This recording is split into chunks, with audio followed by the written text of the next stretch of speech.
I've been in the wealth management industry for almost 20 years now, and through all that experience, I think you could only describe the way the investors treated in Canada traditionally as disappointing. We have the highest fees when it comes to financial products in the world. We haven't made advances in technology or products that are being offered in a long time. And after I'd sold First Coverage, part of me thought about where I wanted to go next, what business I wanted to start. And the problem of solving how investors are treated in Canada and perhaps providing a better solution just seemed too necessary and too enticing to turn down. And then one day I was sitting on the couch with my youngest son at the time. We were watching Netflix, and the final piece kind of fell into the puzzle, that it was going to be a digital solution. It was going to provide 100% transparency. It was going to be focused on UI UX, but the pricing model also had to change. People needed to stop being charged a percentage of their entire portfolio and start being charged for the values that were being provided, the services that were being offered, and coming up with a business model that said, we're going to provide you with sophisticated digital wealth management for all Canadians, but we're only going to charge you a fixed fee, got me really excited. And that was the moment when we decided to start Nest Wealth. It's interesting that the robo-advisor story has typically been talked about in the media as a millennial story, as something that is attracting young people with small accounts. I think that's the biggest misperception that exists in financial markets globally. Our average investor at Nest Wealth is 46 and a half years old. Their average account size is about $165,000. When you come up with a product, a better product, and you say the value proposition of digital wealth management is you get a more sophisticated investment portfolio than you traditionally would. You get it at a vastly lower cost than you traditionally could until we and others came into the market. And you get it in a way that's incredibly more convenient for you than having to physically go into an advisor's office and sign paperwork with a wet signature. That combination of value, cheaper, better, more sophisticated, more convenient, really does appeal to everybody. The only obstacle to this being a solution for everybody in Canada is the fact that most people don't know digital advisors exist. We're only a few years into the industry. Maybe 20% have an understanding of this as an alternative, but it's not a millennial story at all. If you ask what the value prop is, yes, it's convenience, yes, it's sophistication, but Canadians continue, at 2.5% average equity mutual funds, continue to give up almost half their potential wealth in fees. They don't even understand it. We did a study. The second largest expense for the average Canadian in Canada is the fees they pay to the investment industry. It's right behind a house. It's about $370,000 on average during their life. When you start talking about putting that money back into the pockets of Canadian savers, it becomes apparent, one, we don't have a saving problem in Canada, we have a fee problem. But two, the value proposition speaks for itself. Digital landscape in Canada is emerging. It's vastly different now than it was 4 or 5 years ago when we were the original player that rolled out a solution. At the start, at that point in time, the reaction by the banks and the insurance companies was disbelief that anyone would ever think that Canadians would deal with a digital advisor as opposed to an office with a traditional financial advisor and everything that came along with it.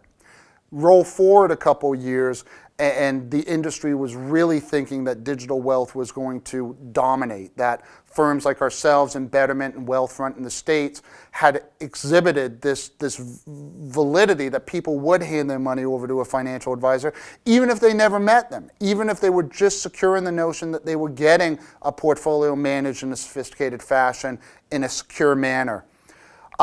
Now we see digital wealth as a not if, but when situation in Canada. There's no question that those who know about digital advisors like Nest Wealth, the survey shows 70 to 75% of them are comfortable regardless of age of having this type of solution manage their money. Best practices from the industry applicable to the individual, best technology applicable to the individual. And I think what we've seen is the banks and the insurance companies realize now that they have to react, and that's good for everybody. Their solutions are going to be more user-friendly. Their fees are going to be vastly more transparent. The costs are going to come down. So the industry has spurred innovation, not just among the Nest Wealths of the world, but among the status quo players that inevitably will prove beneficial for all investors. And it's never been a better time to be an investor in Canada, because the choices you have at your disposal are not just I'm going to do it myself, I'm going to pay an arm and a leg, but there's this new middle ground that's opened up, which means that you can actually hit your financial goals in a way that's not going to impede your ability to save for whatever those are. That's digital wealth, and we're just at the start of it. All intelligence is good for wealth management. I think the notion that artificial intelligence will start picking portfolios and selecting stocks, that's not something we're actually seeing a huge demand for among our client base. The truth is, objectively, the best way people can reach their goals is invest passively, minimize their fees, do the things that bore you to death, like rebalance appropriately, etc. The notion of using artificial intelligence to provide better stock selection doesn't really fall into that school of thought where digital advice is right now. Where I do see it happening, though, is providing a better level of support and service and ability to allow people to get answers to questions in an immediacy that doesn't exist in the industry today. Let me explain. We've had thousands and thousands of digital conversations go through our system, people reaching out for information or help or questions about what they do in certain situations. When you combine that with, for example, IBM's Watson's natural language processing, you begin to realize that first-level support can be available 24/7, and not just in an FAQ type of fashion, but in the real ability of someone to come onto a site, type in whatever language they want, a question that they want answered, and have AI and an algorithm search through a vast database of previous conversations to figure out what is the most appropriate solution. That, again, just lends to the notion that convenience and allowing the customer to gather information when they want, on their terms, in whatever manner they want, is a huge benefit. That's where I see artificial intelligence leading us. Never been a better time to take a stab at starting your own business. It's never been more efficient, less costly. It's never been easier to take an idea to market and see if there's something there. We are living in an era where the notion of job security, the notion of not being replaced by an automated algorithm or something that can do what a lot of people do today, those are very real things that everybody has to be thinking about. Not just what job can I get today, but what value do I bring to this job that can't be replaced in some way down the road by something that's vastly cheaper.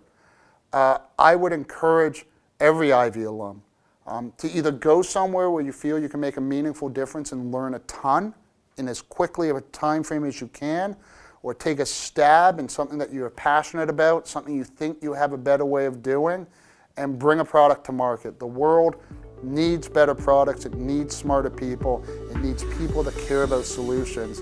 And I can tell you, out of all the education I've done, HBA, MBA, LLB, CFA, the HBA far and away, greatest part of the process, and take it and run. That's the best advice you can have.